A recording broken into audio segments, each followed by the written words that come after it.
Hello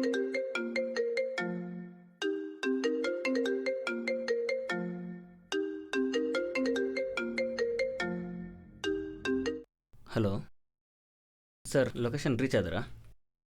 ಹಾಂ ಸರಿ sir, ಒಂದು 10 ನಿಮಿಷ ಆನ್ ದ ವೇ ಬರ್ತಾಯಿದ್ದೀನಿ ಸರ್. ಹಾಂ ಓಕೆ ಸರ್.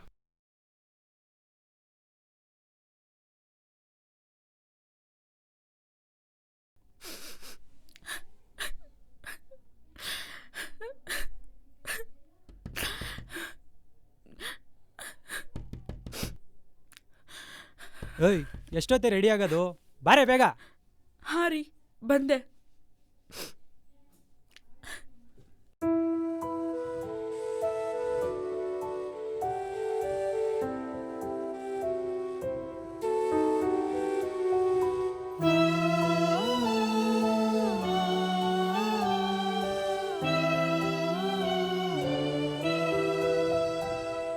ಪ್ರೀತಿಯ ಮೌನಕ್ಕೆ ಮನಸ್ಸಿದು ಕೊರಗಿದೆ, ಬಾಳಿನ ದಾರಿಲಿ ತಾಳವು ತಪ್ಪಿದೆ, ನೋವಿನ ತುದಿಯಂಚಲಿ ಸಂಬಂಧವೇ ಸಿಲುಕಿದೆ.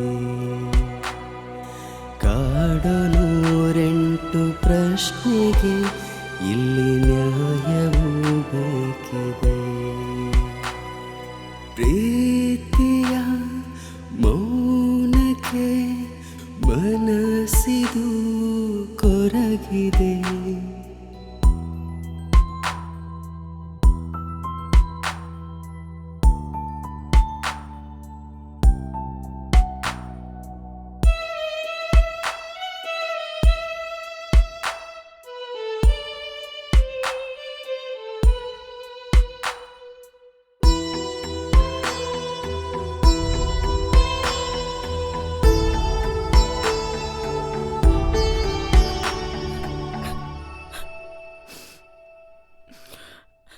ಏನು ನಿಮ್ಮ ಹೆಸರು? ಪ್ರೇಮ್ ಅಂತ ಸರ್. ನಿಮ್ಮದು? ನಂದಿನಿ ಸರ್. ನಿಮ್ಮಿಬ್ಬರು ಜೋಡಿ ಹೆಸರು ಚೆನ್ನಾಗಿದೆಯಲ್ಲ. ನಿಮ್ಮ ಹೆಸರು ಹೇಳಿ. ಎಷ್ಟು ವರ್ಷ ಆಯ್ತು ಮದುವೆ ಆಗಿ? 2 ವರ್ಷ ಆಯಿತು ಸರ್. ಮದುವೆ ಆಗಿ 2 ವರ್ಷಕ್ಕೇನೆ ಡೈವರ್ಸಾ? ಹೇಳಿ, ಏನು ಕಾರಣ ಡೈವರ್ಸ್ಗೆ? ಅಡುಗೆ ನೀಟಾಗಿ ಮಾಡ್ತಿಲ್ವಾ ಅಥವಾ ಪಾತ್ರೆ ತೊಳಿತಿಲ್ವಾ? ನಿಮ್ದೇನಮ್ಮ? ಏನು ಗೊರಕೆ ಹೊಡಿತಾರೆ ರಾತ್ರಿ ಮಲ್ಕೊಂಡಾಗ? ತಪ್ಪು ತಿಳ್ಕೊಬೇಡಿ, ಇತ್ತೀಚಿನ ದಿನಗಳಲ್ಲಿ 90% ಡೈವರ್ಸ್ಗೆ ಇದೇ ಅಲ್ವಾ ಕಾರಣ? ಅದಕ್ಕೆ ಕೇಳಿದೆ. ಅದು ಹೆಂಗೆ ಹೇಳ್ಬೇಕಂತ ಗೊತ್ತಾಗ್ತಿಲ್ಲ ಸರ್. ನೋಡಿ, ಈ ಡಾಕ್ಟ್ರುಗಳ ಹತ್ರ, ಲಾಯರ್ಗಳ ಹತ್ರ ನಿಮ್ಮೆಲ್ಲ ಪ್ರಾಬ್ಲಮ್ಗಳನ್ನ ಬಿಚ್ಚಿಟ್ರೇ ನಿಮ್ಮ ಸಮಸ್ಯೆ ಪರಿಹಾರ ಸಿಗೋದು. ಸರ್, ಇವಳ ಜೊತೆ ನಂಗೆ ಬದುಕಕ್ಕೆ ಇಷ್ಟ ಇಲ್ಲ ಸರ್. ಫಸ್ಟ್ ಆಫ್ ಆಲ್ ಇವಳ ಕ್ಯಾರೆಕ್ಟ್ರೇ ಸರಿ ಇಲ್ಲ ಸರ್. ಇನ್ನು ಜೀವನ ಮಾಡೋಕ್ಕಾಗುತ್ತಾ? ಕ್ಯಾರೆಕ್ಟರ್ ಸರಿ ಇಲ್ವಾ? ಅದು ಹೆಂಗ್ರಿ ಹೇಳ್ತೀರ ಅವ್ರ ಕ್ಯಾರೆಕ್ಟರ್ ಸರಿ ಇಲ್ಲ ಅಂತ?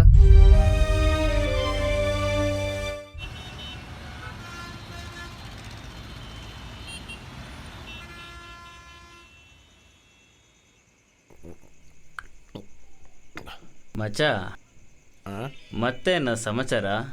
ಹೌದು, ನಿಂದೆ ಹೋಗ್ಲ ಮದುವೆ? ಮದುವೆ? ನಂಗೆ ಯಾಕೋ ಮರೆಯ ಮದುವೆ? ಯಾಕ ನಾ ಚಂದಿರೋದು ನಿನ್ಗೆ ಇಷ್ಟ ಇಲ್ಲೇನ? ಹಂಗಲ್ಲ ಮಚ್ಚ, ಮದುವೆ ಆದರೆ ಲೈಫು ಮಸ್ತಾಗಿರುತ್ತೆ ಕಣೋ. ಹೋಗ ಮರೆ, ಅವನವನು ಒಬ್ಬಾಕಿ ಕರ್ಕೊಂಡೋಗಿ ಮಿಕ್ಸಿಗೆ ಹಾಕಿ ರುಬ್ತಾಳ, ಇನ್ನೊಬ್ಳು ಡ್ರಮ್ ಒಳಗೆ ಹಾಕಿ ಮುಚ್ತಾಳ, ಇನ್ನೊಬ್ಳು ಹನಿಮೂನ್ಗಂತ ಕರ್ಕೊಂಡೋಗಿ ಅವನವನ್ ಸಾಯಿಸ್ತಾಳ. ಅವನವನ್ ಸುಳಿ ಮಗನ್ ಮದ್ವೆ ಅಂದ್ರೆ ಅಂಜಿಕ್ ಬರಕತ್ತೈತಿ. ನಾ ಹಿಂಗ ತಂದಿದ್ದೀನಿ ಬಿಡಪ್ಪ. ಲೇ ಮಚ್ಚ, ಎಲ್ಲ ಹುಡುಗಿರು ಹಂಗೆ ಇರಲ್ಲ ಮಚ್ಚ. ನಾನು ಹೆಂಡ್ತಿನ ನೋಡು, ನೋಡೋಕ್ಕೆ ಎಷ್ಟು ಚೆನ್ನಾಗಿದ್ದಾಳೋ ಅಷ್ಟೇ ಒಳ್ಳೆಯವಳು. ಹೌದಾ? ಮದುವೆಗೆ 2 ವರ್ಷ ಆದರೂ ನಾನು ಒಂದಿನ ಗಂಡನ ಥರ ನೋಡ್ಕೊಳ್ಳೇ ಇಲ್ಲ. ಒಳ್ಳೆ ಮಗು ಥರ ನೋಡ್ಕೊಂಡಿದ್ದಾಳೆ. ನಾನು ಹೊರಗಡೆ ದುಡಿಯೋದಕ್ಕಿಂತ ಜಾಸ್ತಿ ಅವಳು ನನಗೋಸ್ಕರ ಮನೇಲಿ ದುಡ್ದಿದ್ದೇ ಹೆಚ್ಚು. ನನ್ನನ್ನು ಎಷ್ಟು ಕೇರ್ ಮಾಡ್ತಾಳೆ ಅಂದರೆ, ಮೊನ್ನೆ ಬೈಕ್ ಪಾರ್ ಮಾಡೋಕ್ಕೆ ಹೋಗಿದ್ವಾ, ಬೈಕ್ ಪಾರ್ಕ್ ಮಾಡುವಾಗ ಸ್ಲಿಪ್ ಆಗಿ ಬಿದ್ದುಬಿಟ್ಟೆ ಮಚ್ಚ. 2 ಗಂಟೆ ಹತ್ಲು ನಾನೇ ಶಾಕ್ ಆಗಿಬಿಟ್ಟೆ. ಗಾಯ ಆಗಿರೋದು ನನಗ ಇಲ್ಲ ಅವಳಿಗ ಅಂತ ಅಷ್ಟು ಚೆನ್ನಾಗಿ ಕೇರ್ ಮಾಡ್ತಾಳೆ ಮಚ್ಚ. ಒಳ್ಳೆ ದೇವತೆ ಥರ ನಾನು ಹೆಂಡ್ತಿ. ಆಮೇಲೆ ನನಗೆ ಎಷ್ಟೇ ಫಿನಾನ್ಷಿಯಲ್ ಪ್ರಾಬ್ಲಮ್ ಬಂದರೂ ಏನೇ ಕಷ್ಟ ಇದ್ದರೂ ಅವಳು ತೊಡೆ ಮೇಲೆ 2 ನಿಮಿಷ ಮಲ್ಕೊಂಡೆ ಅಂದರೆ ಅವಳು ನಮ್ಮನಿರ ಬರೋ ಟೆನ್ಷನ್ ಎಲ್ಲ ಹಂಗೆ ಆರೋಗ್ಬಿಡುತ್ತೆ. ಅದೇನು ಗೊತ್ತಾ ಮಚ್ಚ? ಆಯ್ತು ಬಿಡಲೆ, ನಿನ್ನ ಹಣೆ ಬರ ಚಲೋ ಐತಿ, ಅದಕ್ಕೆ ನಿನ್ ಚಲೋ ಹುಡುಗಿ ಸಿಕ್ಕ್ಯಾಳ. ನಂಗ ಹುಡುಗಿ ಸಿಗ್ಲಾರ್ದಕ್ಕ ಸುಮ್ಮನೆ ಯಾರ್ಯಾರಿಗೂ ಏನೇನೋ ಹೇಳ್ಕೊತ ಅಡ್ಡಾಡಕತ್ತೀನಿ. ಆದ್ರೆ ಮಚ್ಚ, ನನ್ನ ಹೆಂಡ್ತಿ ನನಗೆ ಸಿಗೋಕ್ಕೆ ನಾನು 7 ಜನ್ಮ ಪುಣ್ಯ ಮಾಡಿದ್ದೀನಿ.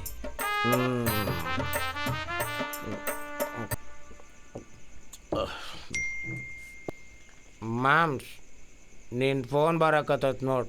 ಏಯ್, ಅದಕ್ಕೆ ಕಣ ಹೇಳಿರೋದು ಜಾಸ್ತಿ ಕುಡಿಬಾರ್ದು ಅಂತ. ನನಗೆ ಬಂದಿರೋದು ಫೋನ್ ಎಲ್ಲ ಕಣ, ಮೆಸೇಜು.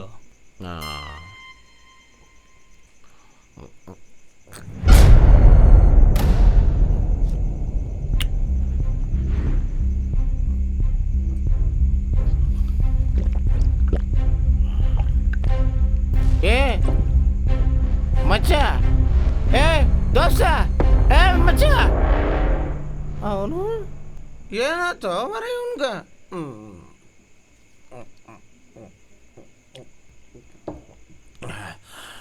ಪುಲ್ಲ ನಿಚದಾಗ ಬಿದ್ದಿಲಿ ಮಣಿ ಕಟ್ಟಿ ಮ್ಯಾಗ ತಿರುಗಿಡ ದೋಡಲಿಲ್ಲ.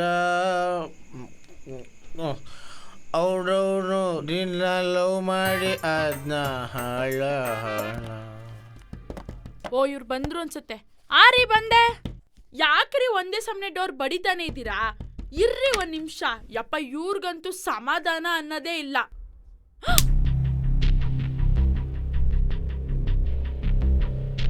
ರೀ, ನೀವು ನನಗೆ ಕೊಡುದ್ರಾ? ಯಾಕ್ರಿ ಒಂದೇ ಸಮನೆ ಹೊಡಿತಾನೆ ಇದ್ದೀರಾ? ಅಂತ ತಪ್ಪು ನಾನೇನ್ ಮಾಡ್ದೆ? ಯಾಕೆ ನಿನಗೆ ಗೊತ್ತಿಲ್ವಾ? ಅದೆಷ್ಟು ನಾಟಕ ಮಾಡ್ತೀಯಲ್ಲ. ನಾಟಕನ? ನಾನೇನ್ ನಾಟಕ ಮಾಡ್ದೆ ಅಂತೇನಾದ್ರು ಹೇಳ್ರಿ. ಏಯ್, ಅಯ್ಯೋ ಚೆಂಗ್ಲು ಬೇವರ್ಸಿ, ಮದುವೆಗೆ ಮುಂಚೆ ಅದೆಷ್ಟೇ ಮಿಂಡ್ರಿ ಆಟ ಆಡಿ ಈಗ ಸತಿ ಸಾವಿತ್ರಿ ಥರ ಪೋಸ್ ಕೊಡ್ತಿದ್ಯಾ? ಈ ಸಾವಿತ್ರಿ ನೀನೇ ತಾನೇ?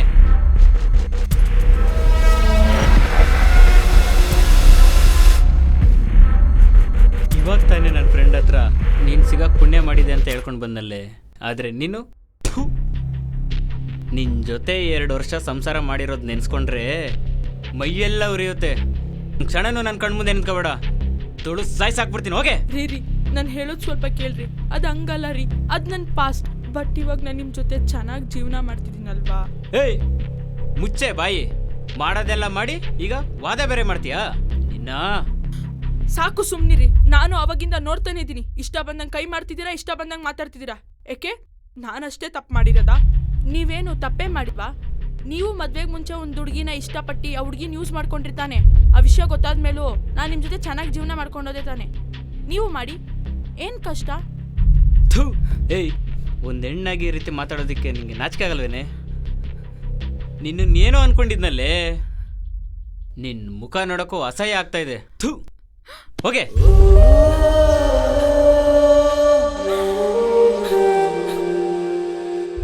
ಸರ್, ಇಂಥ ಕ್ಯಾರೆಕ್ಟರ್ ಇಲ್ದೇ ಇರೋಳ ಜೊತೆ ಬದುಕಕ್ಕಾಗುತ್ತಾ?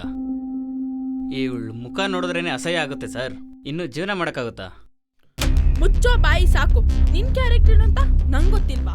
ದೊಡ್ಡ ಸಾಚಾ ತರ ಮಾತಾಡ್ಬೇಡ. ನೀನು ಇದನ್ನೆಲ್ಲ ಮಾಡಿನೇ ತಾನೇ ನನ್ನ ಮದ್ವೆ ಆಗಿರೋದು. ಏಯ್, ಬಾಯಿಗೆ ಬಂದಂಗೆ ಮಾತಾಡ್ಬೇಡ. ನಾನೇನೇ ಮಾಡಿದ್ದೀನಿ ನಿಂತರ? ಹೋ, ಯಾಕೆ ಇಷ್ಟು ಬೇಗ ಮರ್ತ್ಬಿಟ್ಯಾ? ರೀ ಕೊಡಿ.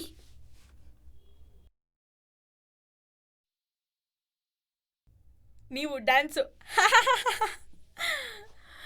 ಚೈಲ್ಡ್ ಥರ ಇದ್ದೀರಾ ರೀ. ಒಳ್ಳೆ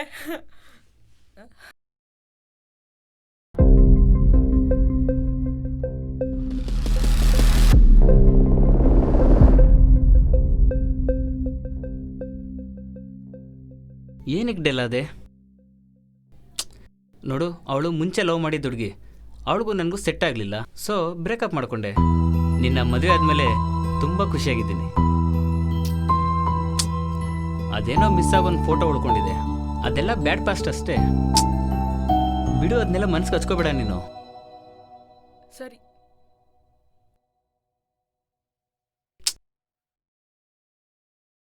ಓಹ್, ಸಮಾಧಾನ ಸಮಾಧಾನ. ಅದೇನೇ ಇದ್ರು ಕುತ್ಕೊಂಡು ಮಾತಾಡಿ. ಕುತ್ಕೊಂಡು ಹೇಳಿ ನಿಮ್ಮ ಕಥೆನ.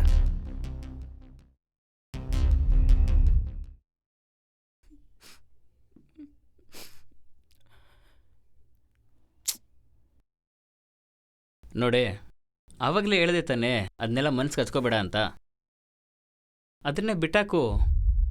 ರೀ, ಅದು ನಿಮ್ಮ ಪಾಸ್ಟ್. ಅದನ್ನ ಕೆತ್ಕಿ ಜಗಳ ಮಾಡಕ್ ನಂಗೆ ಸ್ವಲ್ಪನೂ ಇಷ್ಟ ಇಲ್ಲ. ಆದ್ರೆ ಮದ್ವೆ ಆಗಿ 2 ವರ್ಷ ಆದ್ರೂ ಇನ್ನೂ ಆ ಫೋಟೋ ನಿಮ್ಮ ಫೋನಲ್ಲಿ ಇದೆ ಅಂದ್ರೆ ಏನ್ ಅರ್ಥ ರೀ? ಬೈ ಮಿಸ್ ಆಗಿ ಅವ್ರ ಫೋಟೋ ನನ್ನ ಮೊಬೈಲಲ್ಲಿ ಇದೆ ಅಂತ ಅರ್ಥ ಅಲ್ಲ. ಇಷ್ಟು ಚಿಕ್ಕ ವಿಷಯನ ಇಷ್ಟೊಂದು ದೊಡ್ಡದು ಮಾಡೋ ಅವಶ್ಯಕತೆ ಇದೆಯಾ? ಯಾವ್ದ್ರಿ ಚಿಕ್ಕ ವಿಷಯ? ನನ್ ಗಂಡನ ಜೊತೆ ಇನ್ನೊಬ್ಳು ಯಾರು ಅಷ್ಟು ಕ್ಲೋಸ್ ಆಗಿ ಫೋಟೋ ತಗೊಂಡಿರೋದು ಚಿಕ್ಕ ವಿಷಯನಾ? ಮದ್ವೆ ಆಗಿ 2 ವರ್ಷ ಆದ್ರೂ ಇನ್ನೂ ಆ ಫೋಟೋ ನಿಮ್ ಫೋನಲ್ಲಿ ಇದೆ ಅನ್ನೋದು ಚಿಕ್ಕ ವಿಷಯನಾ? ಯಾಕೆ ಅದನ್ನ ಕೇಳೋ ಅಧಿಕಾರ ನಂಗಿಲ್ವಾ? ಏನೋ ಮಿಸ್ ಆಗಿ ಆ ಫೋಟೋ ನನ್ನ ಮೊಬೈಲಲ್ಲಿ ಉಳ್ಕೊಂಡಿದೆ ಅಂತ ಒಂದ್ಸರಿ ಹೇಳಿದ್ರೆ ಅರ್ಥ ಆಗಲ್ವಾ? ಮತ್ತೆ ಮತ್ತೆ ಅದನ್ನೇ ಕೇಳ್ತೀಯಲ್ಲ? ಹೋ, ಯಾಕೆ ಕೇಳ್ಬಾರ್ದಾ? ಇನ್ನು ಏನೇನೆಲ್ಲ ಮುಚ್ಚಿಟ್ಟಿದ್ದೀರಾ ನೀವು ನನ್ನಿಂದ? ಕಣೆ, ಮುಚ್ಚಿಟ್ಟಿದ್ದೀನಿ. ಅವಳು ನಾನು ಲವ್ ಮಾಡಿದ್ದು ನಿಜ. ಇಬ್ರು ಒಂದೇ ರೂಮಲ್ಲಿ 6 ತಿಂಗಳು ಗಂಡ ಹೆಂಡತಿ ಥರ ಇದ್ದಿದ್ದು ನಿಜ. ನಾನು ಗಂಡಸು, ಏನು ಬೇಕಾದ್ರೂ ಮಾಡ್ತೀನಿ. ಏನಿವಾಗ?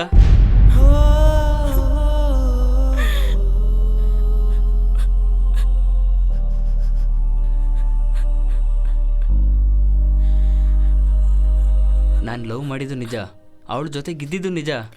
ಅದೆಲ್ಲ ಮುಗ್ದೋಗಿರೋ ಕತೆ. ನಿನ್ನ ಮದುವೆ ಆದಮೇಲೆ ನಾನು ಯಾವ ಹುಡುಗಿನೂ ಕಣ್ಣೆತ್ತಿ ನೋಡಿಲ್ಲ. ಇವಾಗ ನನ್ನ ಮನಸ್ಸಲ್ಲಿ ನಿನ್ನ ಬಿಟ್ಟರೆ ಬೇರೆ ಯಾರಿಗೂ ಜಾಗ ಇಲ್ಲ, ಮುಂದೆ ಇರೋದು ಇಲ್ಲ.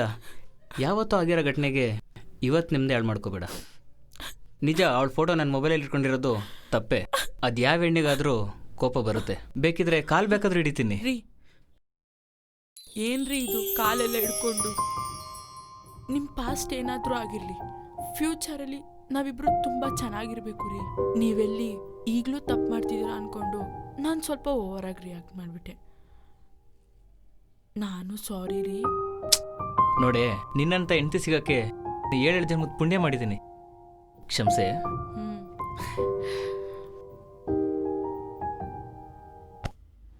ಅವತ್ತು ನಾನು ನಿಮ್ಮ ಥರ ಡಿವೋರ್ಸ್ ಪೇಪರ್ಸ್ನ ತಂದು ಮುಂದೆ ಇಟ್ಟಿದ್ರೆ ನೀವೇನು ಮಾಡ್ತಿದ್ರಿ ರೀ? ನಂಗವತ್ತು ನಿಮ್ಮ ಲೈಫಲ್ಲಿ ಯಾವತ್ತೂ ಆಗಿರೋ ಕೆಟ್ಟ ಘಟನೆಗಿಂತ ಈ 2 ವರ್ಷದಲ್ಲಿ ನಾವಿಬ್ರು ಒಬ್ರಿಗೊಬ್ರು ಅರ್ಥ ಮಾಡ್ಕೊಂಡಿರೋದು ಇಂಪಾರ್ಟೆಂಟ್ ಅನ್ನಿಸ್ತು. ಅದಕ್ಕೆ ತಾನೇ ನಿಮ್ಮ ಪಾಸ್ಟ್ನ ಮರೆತು ನಿಮ್ಮ ಜೊತೆ ನಾನು ಜೀವನ ಮಾಡಿದೆ. ಆದ್ರೆ ನಿಮ್ಗೆ ನಾನು ಇಷ್ಟಿರೋ ತೋರಿಸಿರೋ ಪ್ರೀತಿ ಕಾಳಜಿಗಿಂತ ನಾನು ಯಾವತ್ತೋ ಮಾಡಿರೋ ಒಂದು ಸಣ್ಣ ತಪ್ಪು ನಿಮ್ಗೆ ಡಿವೋರ್ಸ್ ಗಂಟ ಬರಂಗ್ ಮಾಡ್ಬಿಡ್ತಾ? ಅಂದ್ರೆ ನನ್ನ ದೇಹಕ್ಕಿರೋ ಬೆಲೆ ನನ್ನ ಪ್ರೀತಿಗಿಲ್ವಾ? ಇಷ್ಟೇನಾ ಪ್ರೀತಿ ಅಂದ್ರೆ? ಪ್ರೀತಿಸೋರು ಪ್ರೀತಿಗಿಂತ ಅವ್ರು ಮಾಡಿರೋ ತಪ್ಪನೆ ಎತ್ತಿಡಿಯೋದು ಜಾಸ್ತಿ. ಅವಳೇನೋ ಸಣ್ಣ ತಪ್ಪು ಮಾಡಿದ್ಲು ಅಂದಿದ ತಕ್ಷಣ ಅವಳನ್ನ ಬಿಟ್ಟೋಗೋದಲ್ಲ ಪ್ರೀತಿ ಅಂದ್ರೆ. ಬಿಟ್ಟೋಗಕ್ಕೆ 1000 ಕಾರಣ ಇದ್ರು ಅವಳೇ ಬೇಕು ಅಂತ ಪ್ರೀತಿ ಮಾಡ್ತಾರಲ್ಲ, ಅದು ಪ್ರೀತಿ ಅಂದ್ರೆ. 20 ವರ್ಷ ಸಾಕಿರೋ ಅಪ್ಪ ಅಮ್ಮನ್ ಬಿಟ್ಬಿಟ್ಟು ನೀವೇ ಸರ್ವಸ್ವ ಅನ್ಕೊಂಡು ನಿಮ್ಮನ್ನ ನಂಬ್ಕೊಂಡ್ ಬಂದಿರ್ತೀವಿ. ಆದ್ರೆ ನೀವು ಏನೋ ಒಂದ್ ಸಣ್ಣ ತಪ್ಪಿಗೆ ನಮ್ಮನ್ನ ಎಷ್ಟು ಈಸಿಯಾಗಿ ದೂರ ಮಾಡ್ಬಿಡ್ತೀರಲ್ಲ. ನೋಡ್ರಿ, ಬ್ಯಾಡ್ ಪಾಸ್ಟ್ ಅನ್ನೋದು ಎಲ್ರಿಗೂ ಇರುತ್ತೆ. ಯಾವತ್ತೋ ನಡೆದಿರೋ ಪಾಸ್ಟ್ಗೋಸ್ಕರ ಪ್ರೆಸೆಂಟ್ ಅಲ್ಲಿ ಪ್ರಾಣಕ್ಕಿಂತ ಹೆಚ್ಚಾಗಿ ಪ್ರೀತಿ ಮಾಡೋರ್ನ ಕಳ್ಕೊಂಬಾರ್ದು ರೀ.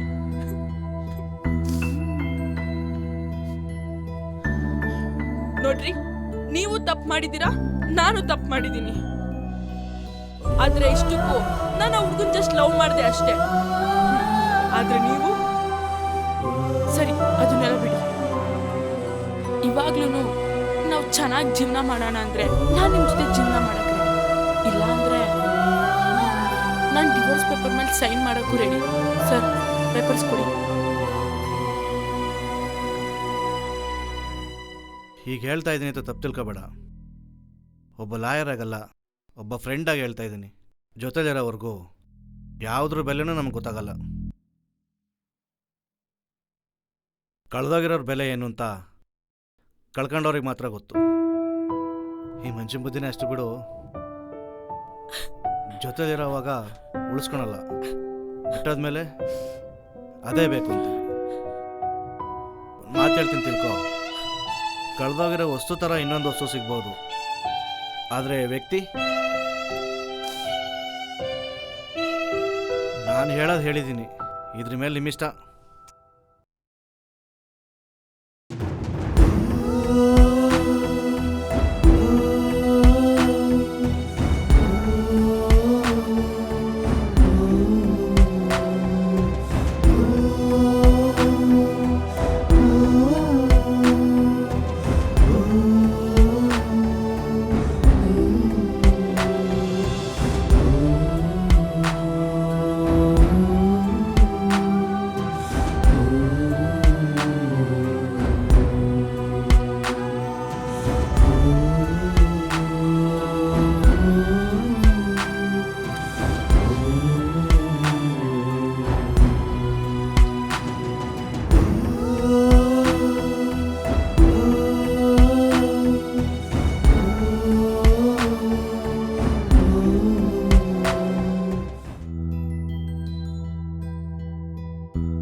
ನಂದಿನಿ, ಪ್ಲೀಸ್ ನನ್ನ ಕ್ಷಮಿಸ್ಬಿಡೆ.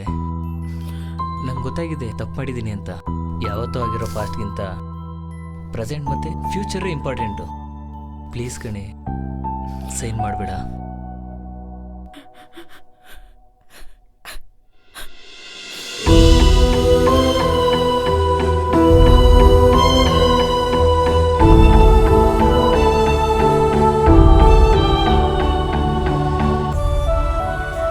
ಎಲ್ಲ ಗಂಡ ಹೆಂಡ್ತಿನೂ ನೀವಿಬ್ಬರು ಥರನೇ ಅರ್ಥ ಮಾಡ್ಕೊಂಡು ಕಾಂಪ್ರಮೈಸ್ ಆದರೆ ಆದಷ್ಟು ಬೇಗ ಈ ಕೆಲಸ ಬಿಟ್ಬಿಡ್ತೀನಿ.